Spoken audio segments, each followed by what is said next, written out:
most people arguing about XRP are not arguing about the same thing.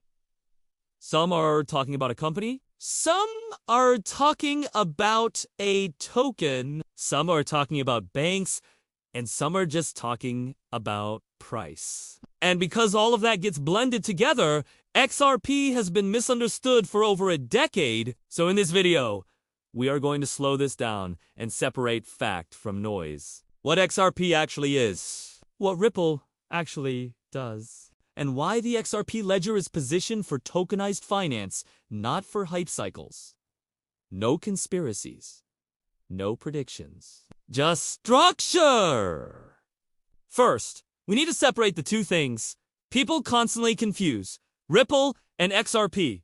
Ripple is a private company. It sells enterprise-grade financial software to banks, payment providers, and institutions. Ripple builds the messaging layers, the settlement systems, and the compliance-aware infrastructure that big money needs to operate. But XRP is not Ripple's product. XRP is a digital asset that exists on the XRP ledger, which is open source and operates independently of Ripple. A simple way to understand this is that Ripple builds the rails, and XRP is a liquidity tool that can be used on those rails. Sometimes it is.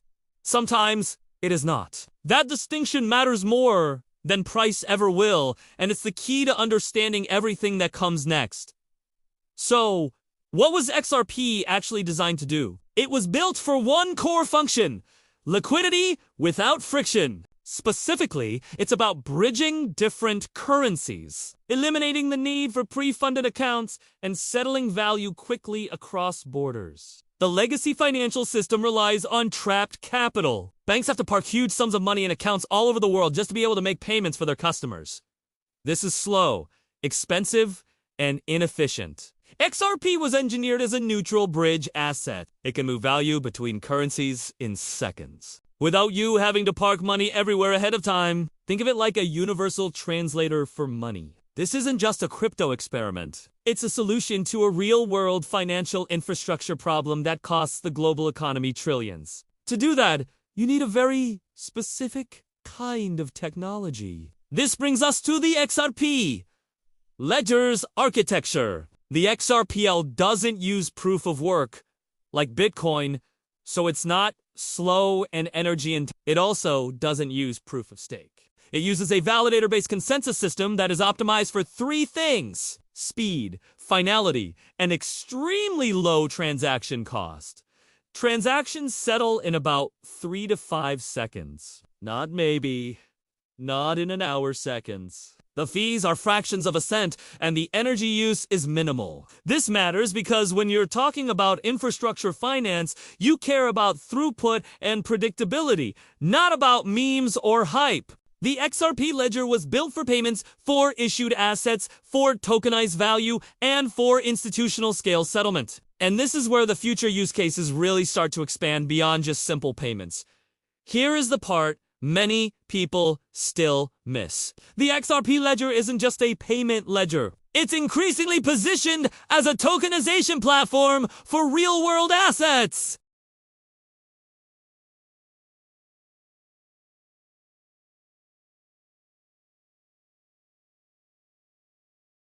And potentially even complex financial products like derivatives. Why does the XRP ledger make sense for this? Because tokenizing the world's assets requires fast settlement, low fees, high reliability.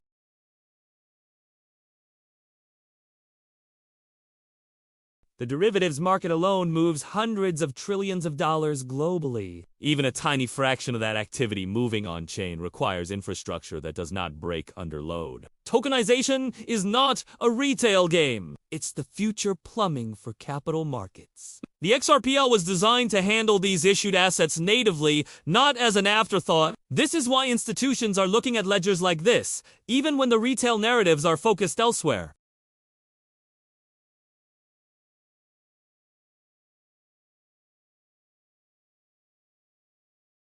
From its early days, Ripple has consistently hired people who previously worked in high-level government and policy roles.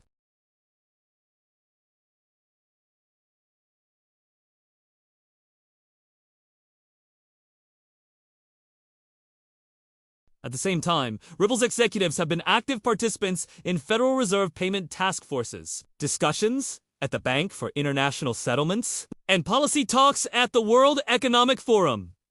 Their research is even cited by the World Bank. Now, this doesn't mean governments are using XRP today. It means Ripple understands how financial systems actually evolve.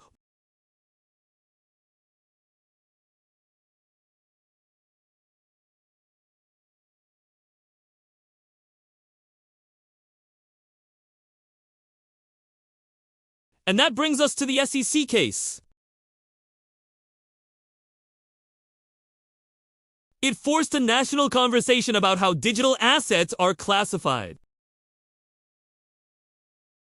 and where infrastructure assets fit versus purely speculative instruments. The outcome of that case didn't guarantee adoption, but what it did provide was clarity. And in the world of finance, clarity is far more valuable than excitement. Institutions don't move trillions of dollars based on hype. They move based on clear rules and predictable outcomes. So, what is the strongest case for XRP? It isn't price. It's this! If you believe the future of finance includes tokenized real-world assets, on-chain settlement of traditional markets, faster cross-border value movement, and interoperable rails for both payments and assets.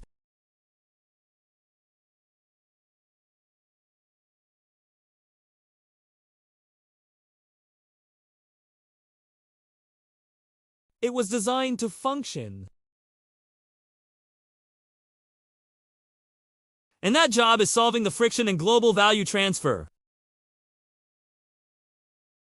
And it's important to be honest about the risks.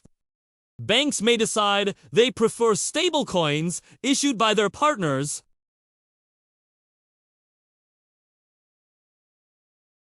Tokenization could end up happening on multiple different ledgers, not just one. And it's entirely possible for Ripple to succeed as a software company even if the usage of the XRP asset grows slowly. XRP only wins a significant role if neutral. Non-sovereign liquidity remains viable if open rails are preferred over siloed systems. And if tokenized finance truly demands the speed and finality the XRP ledger offers, that is the real risk. And pretending otherwise isn't investing. It's gambling. So let's bring this all together. XRP is not a meme, it's not a protest against the system, and it is certainly not a lottery ticket. It is a financial tool, and tools don't need your belief to work. They just need context. If you understand the difference between the company and the asset, the difference between the rail and the liquidity, and the difference between the hype narrative and the infrastructure itself, then you finally understand XRP. Everything else is just noise. Thanks for watching. If you found this breakdown valuable, consider subscribing for more deep dives into the technology shaping our financial future.